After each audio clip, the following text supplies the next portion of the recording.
الحمد لله نحمده ونستعينه ونستغفره ونؤمن به ونتوكل عليه ونعوذ بالله من شرور أنفسنا ومن سيئات أعمالنا من يهد الله فلا مضل له ومن يضلله فلا هادي له ونشهد أن لا إله إلا الله وحده لا شريك له ونشهد أن سيدنا وحبيبنا ومولانا محمدا عبده ورسوله الذي أرسله بالحق بشيرا ونذيرا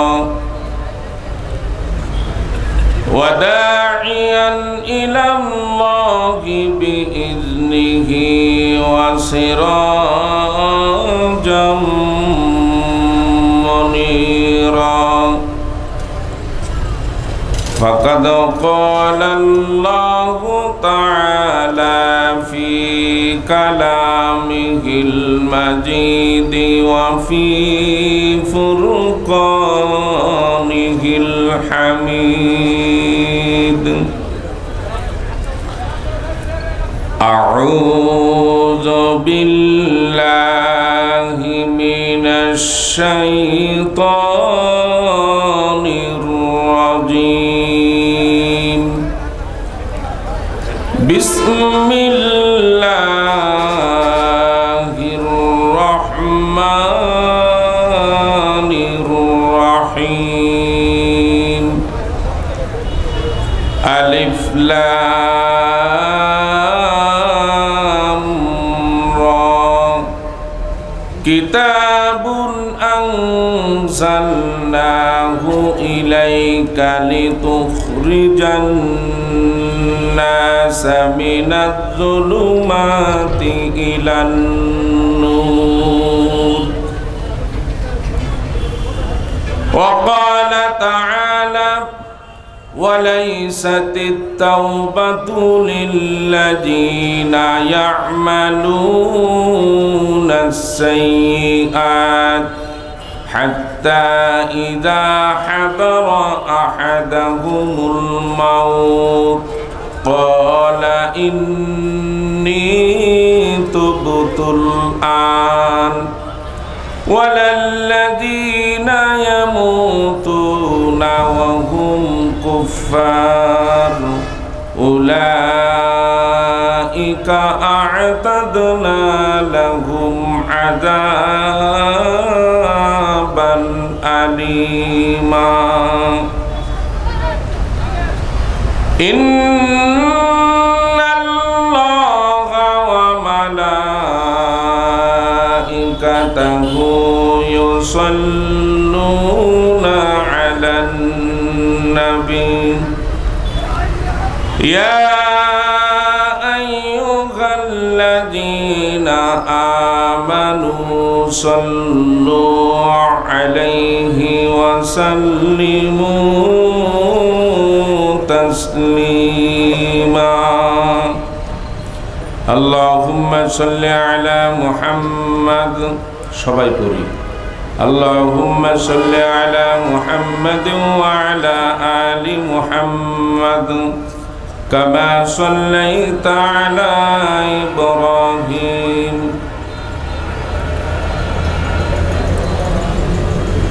إنك حميد مجيد اللهم بارك على محمد وعلى آل محمد كما باركت على إبراهيم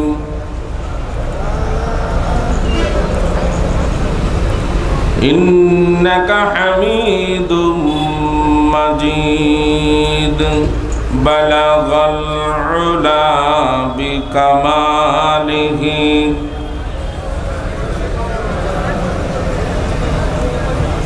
পরিসবাই বালাগাল উলা বিকামালিহি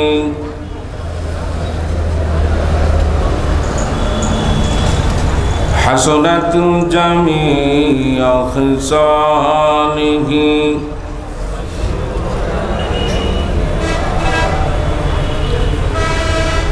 एक ही सब में खड़े हो गए महमूद आया। एक ही सब में खड़े हो गए महमूद आया। न कोई बंदा रहा न कोई बंदा नवाज बलगल उला बिकमालिही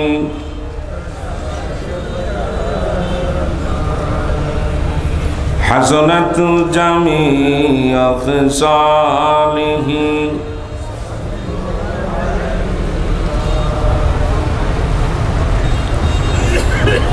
ভালুকা উপজেলা মাইক্রো প্রাইভেট কার চালক সমিতি ও পিকআপ মিনি ট্রাক মালিক সমিতি, ভালুকা উপজেলা পরিবহন মালিক ও শ্রমিক ইউনিয়ন, সিএনজি অটো মালিক ও শ্রমিক কর্তৃক আয়োজিত 22তম বার্ষিক ঐতিহাসিক বিষয়ভিত্তিক 2 দিনব্যাপী তাফসীরুল কোরআন মাহফিলের আজ প্রথম দিনের সম্মানিত সভাপতি, প্রধান অতিথি, বিশেষ অতিথিবৃন্দ, মুআজ্জিজ উলামায়ে কেরাম, উপস্থিত শ্রদ্ধেয় মুরব্বিয়ান, ছোট বড় সমবয়সী ভাই ও বন্ধুরা, আড়ালে মা ও বোনেরা, মহান আল্লাহ পাক রব্বুল আলামিনের দরবারে শুকর জানাই যে আল্লাহ তাবারক তাআলা কোরআনুল কারীম ও হাদিস শরীফ থেকে 2টি কথা শোনার জন্য সুযোগ করে দিলেন, সময় করে দিলেন। সে আল্লাহ পাকের দরবারে প্রাণ খুলে শুকর জানাই আলহামদুলিল্লাহ।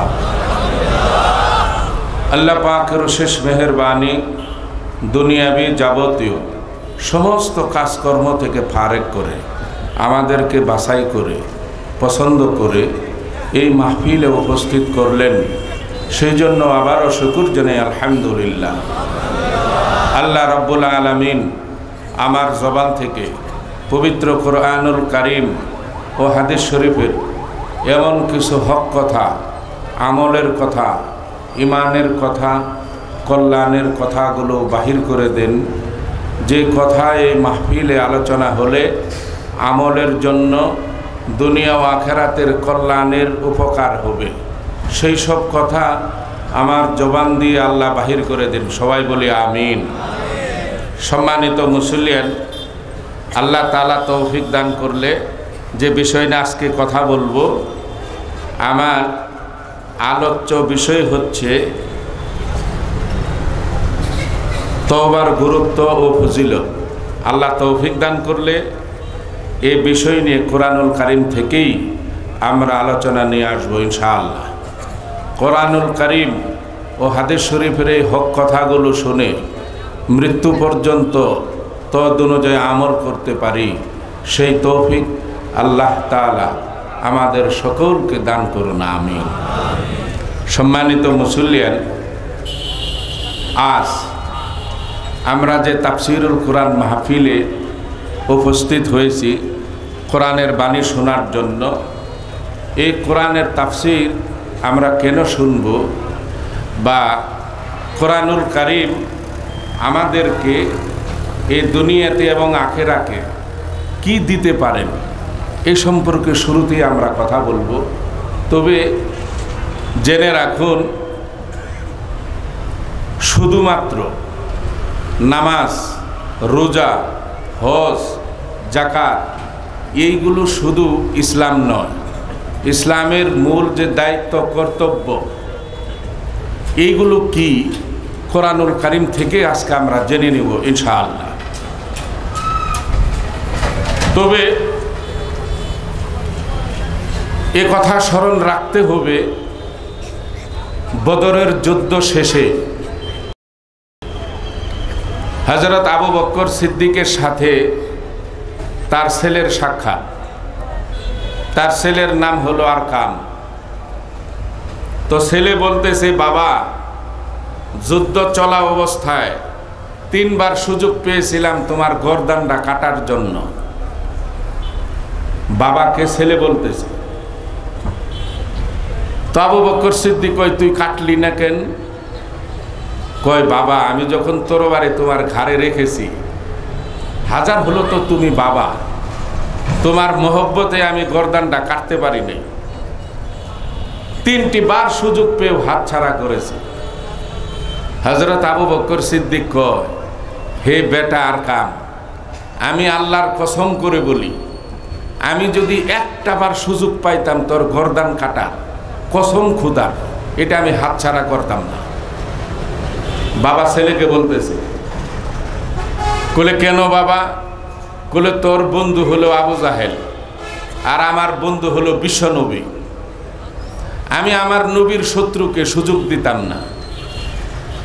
আমরা যারা এখানে আসছি সবাই মুসলমান। আমাদের সকলের নেতা বিশ্বনবী মুহাম্মদুর রাসূলুল্লাহ সাল্লাল্লাহু আলাইহি সাল্লাম। নবী যা পছন্দ করেন আমাদের তাই করতে হবে। নবী যা অপছন্দ করেন এটা কোনো কালেমা পড়নেওয়ালা ব্যক্তি তা করতে পারে না। ঠিক?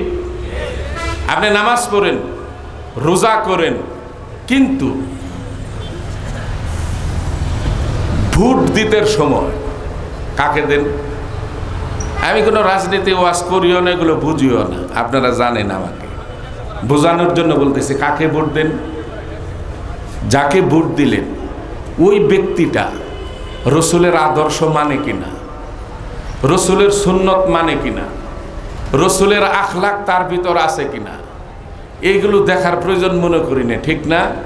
এই যে মসজিদে থেকে সেজদা দিয়ে এসে ভোটটা দিয়ে দিলাম এমন ব্যক্তিকে, নেতৃত্ব দিলাম এমন ব্যক্তির হাতে যে ব্যক্তিটা আল্লাহকেও মানে না, রসুলকেও মানে না, এমন ব্যক্তিকে সাপোর্ট করলাম। এ সম্পর্কে দেখি আল্লাহ কি কয়। আল্লাহ রাব্বুল আলামিন বলেন, মান ইয়াশফা' শাফাআতান হাসানাতান ইয়াকুল লাহু নাসিবুম মিনহা ওয়া মান ইয়াশফা' শাফাআতান সাইয়্যাতান ইয়াকুল লাহু কিফলুম মিনহা। আল কোরআন। আল্লাহ কয়, মাইয়াশফা শাফাআতান হাসানাতান ইয়াকুল লাহু নাসিবুম মিনহা। তুমি একজন মুসলমান, তোমার বন্ধু থাকবে আরেকজন সৎ, ন্যায়পরায়ণ, আদর্শবাদী মুসলমান। তোমার সঙ্গ থাকবে যে ব্যক্তিটা আল্লাহ এবং আল্লাহ রসুলকে মহব্বত করে, মায়া করে, এমন ব্যক্তির সাথে। কথা কে বললেন? আল্লাহ। আল্লাহ বললেন, তুমি একটা ভালো লোককে তুমি সাপোর্ট করলা, তাকে সঙ্গ দিলা, তার নেতৃত্ব মানলা। এই ব্যক্তিটা চেয়ারে বসে 5 বছরে যদি 100 কোটি নেক কামায়, ভালো কাজ করে, আল্লাহ কয় হাসানাতান ইয়াকুল লাহু নাসিবুম মিনহা, আমি আল্লাহর ইজ্জতের কসম, যারাই ওই ভালো মানুষটার সাথে ছিল প্রত্যেকের আমলনামা আমি 100 কোটি করে নেক লিখে দিব। পক্ষান্তরে আল্লাহ বলতেছেন, ওমা ইয়াশফা শাফাআতান সাইয়্যাতান ইয়াকুল লাহু কিফলুম মিনহা। এমন ব্যক্তি তোমার বন্ধু, এমন ব্যক্তিকে তুমি মানো, নেতৃত্ব তার মানো, যে লোকটা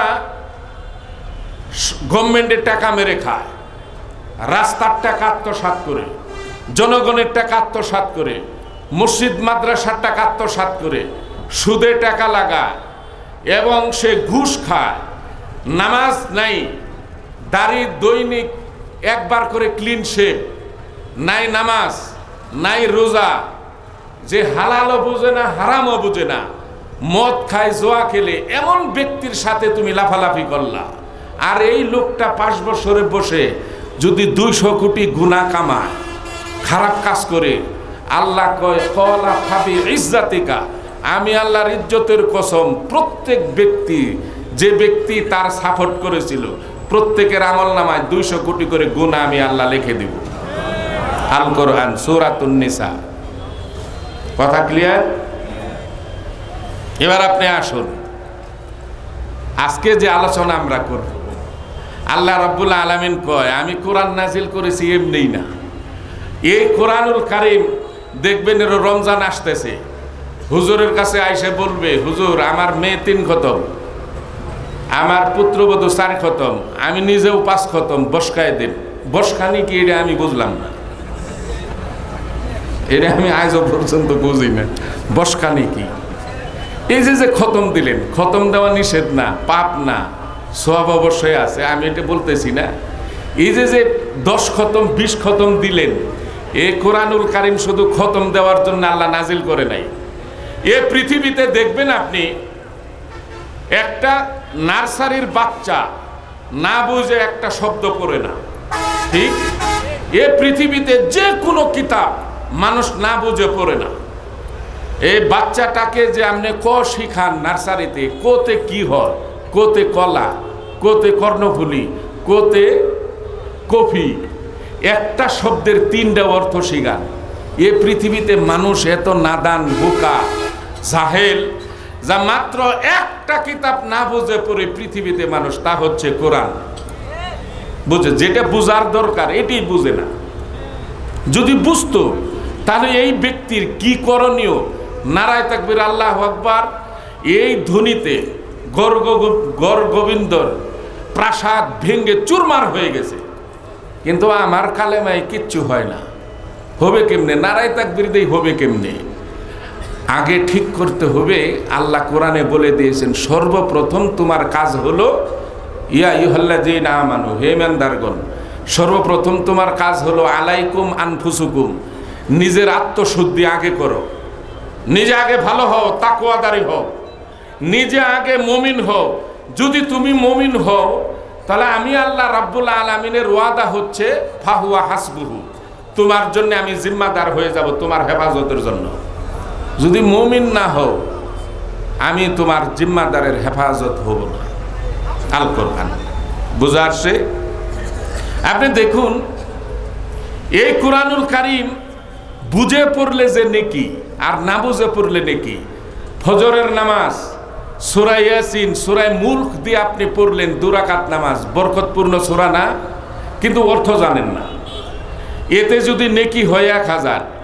সূরা ইখলাসের অর্থ জানেন আর কাউসারের, এই ছোট্ট 2টি সূরা অর্থ জানেন, এই 2টি সূরা দিয়ে ফজরের নামাজ পড়বেন, আর ইয়াসিন আর মুলক দিয়ে পড়লে 1000 নেকি। আর 2টা সূরার অর্থ জানেন, কাউসার আর ইখলাস, এটা অর্থ বুঝে আপনি নামাজে পড়লেন, নেকি হবে 70,000, 70 গুণ বেশি। এই কোরআনুল কারীম আল্লাহ কয়, আল্লাহ রাব্বুল আলামিন বলেন কিতাবুন আনজালনাহু ইলাইকা লিতুখরিজান নাসা মিনাজ যুলুমাতি ইলান নূর। আল্লাহ রাব্বুল আলামিন বলেন, ও আমার হাবিব, ওহীর মাধ্যমে আপনার প্রতি যে কিতাব আমি অবতীর্ণ করেছি, নাজিল করেছি, তার একমাত্র উদ্দেশ্য হলো লিতুখরিজান নাস, এই পৃথিবীর পথ বলা মানুষদেরকে যেন আপনি মিনাজ যুলুমাতি ইলান নূর, অন্ধকার থেকে আপনি আলোর পথে নিয়ে আসতে পারেন। এই জন্য আমি কোরআন নাজিল করেছি।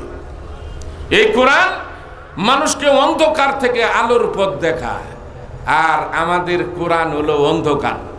কারণ বুঝি না তো, না বুঝে করি। একটা মানুষ কেমনে আপনি একটা খারাপ লোকের সাথে সম্পর্ক সময় দেন, একটা খারাপ লোকের পিছে আপনি কেমন নামাজি? মসজিদে এসে নামাজ পড়লেন, নামাজ পড়ে মিছিল আসছে, আপনার স্লোগান আসছে নির্বাচনের, একজন নামাজি ব্যক্তি আপনি স্লোগান দিলেন এমন একজন চিটারকে, যে লোকটা আল্লাহ আল্লাহ রসুল মানে না, আপনি সাপোর্ট দিলেন অমুকের চরিত্র ফুলের মতো পবিত্র, আপনি একজন মিথ্যাবাদী। কিসের নামাজি আপনি? কারণ মুসলমান ইমানদার কখনো মিথ্যা বলবে না।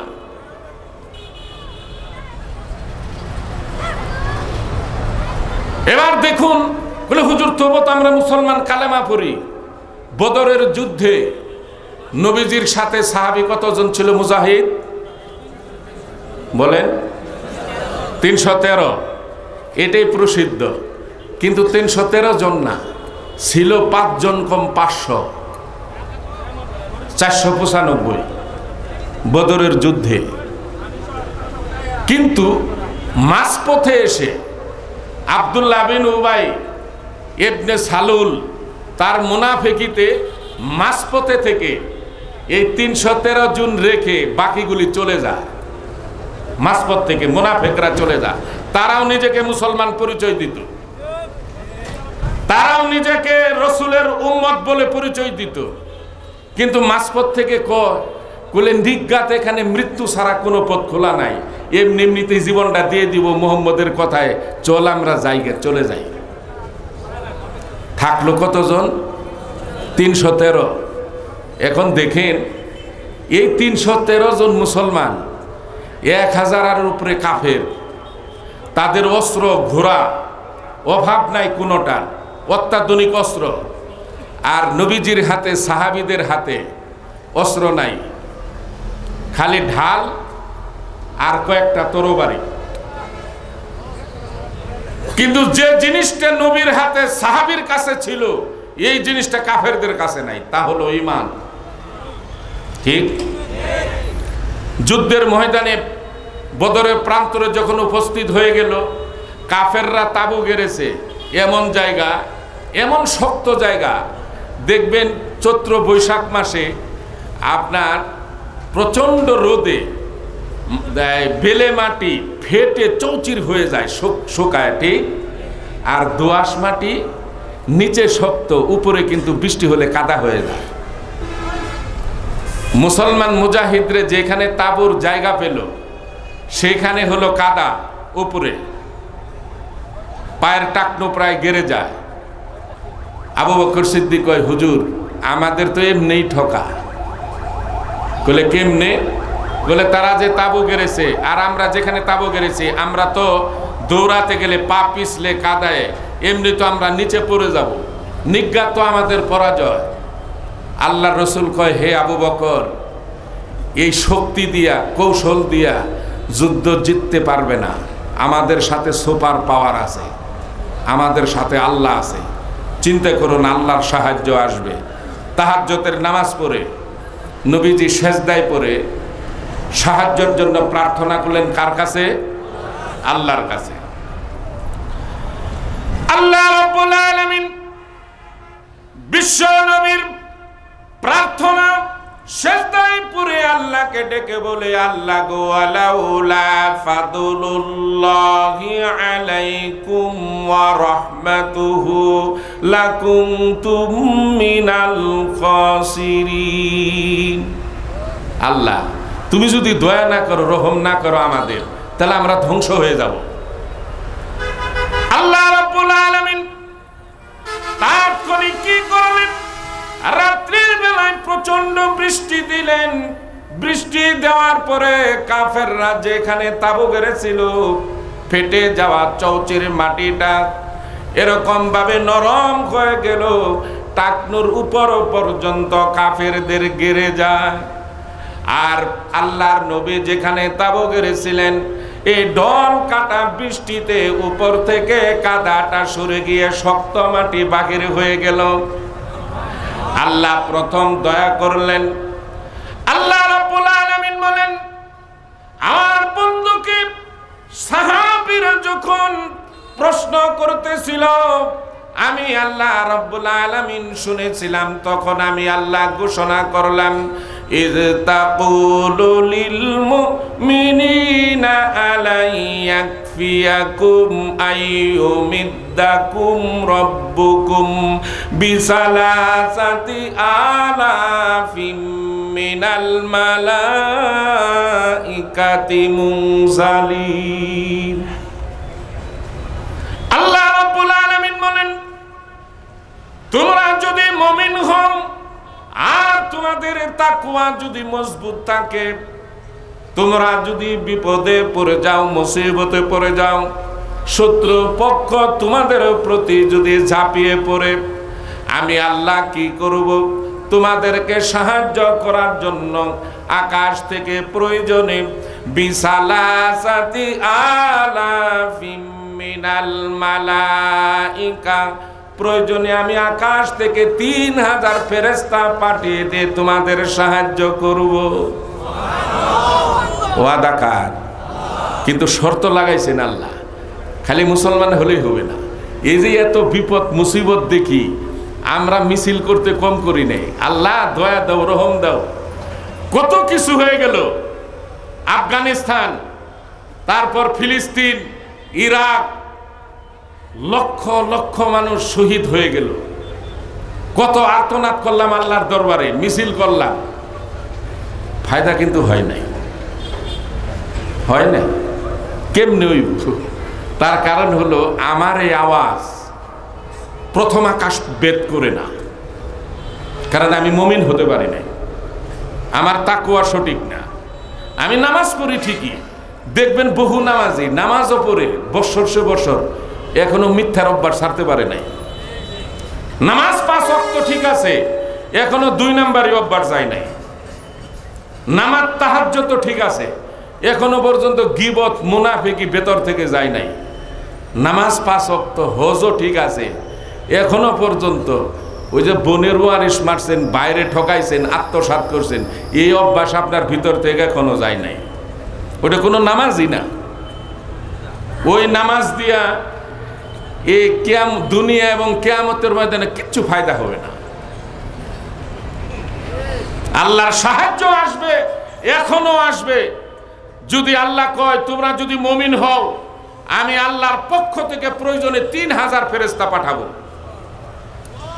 এতেও যদি তোমার কম হয় তোমাদের, পরবর্তী আয়াত আল্লাহ বলেন, বালা ইন তাসবিরু ওয়া তাত্তাকু ওয়া ইয়াতুকুম মিন ফাওরিহিম হাযা ইউমদিদকুম রাব্বুকুম বিখামসা আলাফিম মিনাল মালাইকাতি মুসাউইমিন।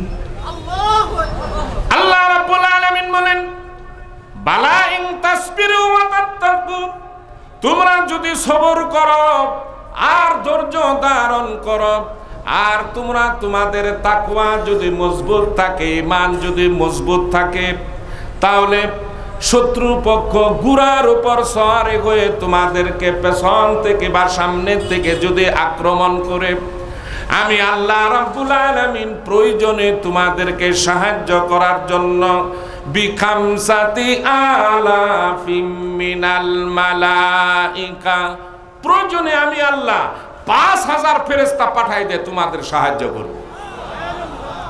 কিন্তু শর্ত হলো কি? তাকওয়াদারি হতে হবে, পরহেজগার হতে হবে। আপনি নিজেকে মুসলমান পরিচয় দিন যে আমি মুসলমান, আখেরি নবীর উম্মত, কিন্তু এখন পর্যন্ত রসুলের সুন্নাত দাঁড়িয়ে আপনার মুখে নাই, আপনি নামাজ নাই, হালাল হারাম নাই, আপনি সুদ ঘুষে লিপ্ত, জুয়া, মদ, গাঁজা, হিরোইন, আফিন এগুলোতে লিপ্ত, আর লাফালাফি করতেছে আমরা মুসলমান, কেন আল্লাহর পক্ষ থেকে সাহায্য আসে না? এরা বনি ইসরাইলরাও বলছিল, আসে নাই, তাদের তাকওয়া মজবুত ছিল না। করে হুজুর এখন করণীয় কি? এখন করণীয়, আজকে আমার সাবজেক্ট, এখন করণীয় হচ্ছে আল্লাহ রাব্বুল আলামিন একটা শর্ত দিয়েছেন যে ঠিক আছে, আমি তোমাদের ক্ষমা করার একটা প্রতিশ্রুতি দিলাম। আলহামদুলিল্লাহ কর। আল্লাহ রাব্বুল আলামিন বলেন, কুল লিল্লাযীনা কাফারু ইয়ান্তাহু ইউগফার লাহুম মা ক্বাদ সালাফ ওয়া ইয়াউদু ফাকাদ মাদাত সুন্নাতুল আউয়ালিন। আল্লাহ রাব্বুল আলামিন একটা সুসংবাদ দিয়েছেন কি? আল্লাহ কয় তোমরা যারা অপরাধ করে ফেলছো না বুঝে, যারা কুফরি করছো, ইয়ান্তাহু, আমি আল্লাহকে যদি ওয়াদা করো বাকি জীবনে মৃত্যু পর্যন্ত আর কুফরি করবা না, গুনাতে লিপ্ত হবে না, যদি এটা ওয়াদা করতে পারো তাহলে আমি আল্লাহ তোমার সাথে অঙ্গীকার করলাম ইউগফার লাহুম মা ক্বাদ সালাফ, তোমার পিছনের সব গুনাহ মাফ করে দেব। কিন্তু আবার সবার জন্য না। তাফসিরে কাবিরে আল্লামা ইমাম ফখরুদ্দিন রাজি লেখেন, এখন মনে করেন একটা লোক আপনার হারাম উপার্জন করছেন, আত্মসাৎ করছে মানুষের হক, এই বেচারা মনে করেন চাকরি করে মানুষের সম্পদ হক নষ্ট করে বালুকার মতো জায়গা বিল্ডিং করে ফেলছে, 4-5টা দোকানও আছে, গাড়িও আছে, জায়গা জমিও আছে, এখন যা কামানের কামিয়ে ফেলেছে সে। এখন এই ব্যক্তিটাও এই সুযোগ নিল যে যা করছি এখন আর সম্পদের দরকার নাই, এখন আমি তওবা করলাম, আল্লাহ জীবনে আর এই সুদ ঘুষে যাব না। তার যাওয়ার দরকারটা কি? কামাই তো করে ফেলছে নাকি? আল্লাহ আমারে মাফ করে দাও, আমি তওবাতুন নাসুহা পড়লাম, আল্লাহ আমারে মাফ করে দাও, এই বেচারারে কিন্তু আল্লাহ মাফ করবে না। আপনি নিশ্চিত থাকুন, কোরআনের কথা, এই বেচারাকে মাফ করবে না। আপনি জেনে রাখুন এই দুনিয়াতে 2টা গুনাহ আল্লাহ মাফ করবে না। কি 2টা গুনাহ? এই 2টা গুনার জন্য, যে 2টা গুনাহ আল্লাহ মাফ করবে না, এই 2টা গুনার জন্য পৃথিবীর সমস্ত মানুষ যদি ইমানদার হয়ে যায়, বর্তমানে বিশ্বে প্রায় 700 কোটি মানুষ, সবাই আলেম হয়ে গেল, এই 2টা অপরাধ যারা আছে তার জন্য 700 কোটি মানুষ আল্লাহর দরবারে দোয়া করলো, আল্লাহ এই বেচারা ভুল করে এই গুনাহ 2টা করে ফেলেছে, আল্লাহ মাফ করে দেন আপনি। পৃথিবীর সব লোক আমরা হাত উঠাইছি, তবু আল্লাহ মাফ করবে না। পৃথিবীর সমস্ত ওলি আল্লাহ, কবর থেকে আব্দুল কাদের জিলানী উঠে আসলো, আয়েশা দোয়া পরিচালনা করলো, আল্লাহ আমার ভক্ত মুরিদ ছিল, আমার নবীর উম্মত ভুল করে এই 2টা গুনাহ করে ফেলেছে, আল্লাহ আপনি তারে মাফ করে দেন আল্লাহ, তবু আল্লাহ মাফ করবে না।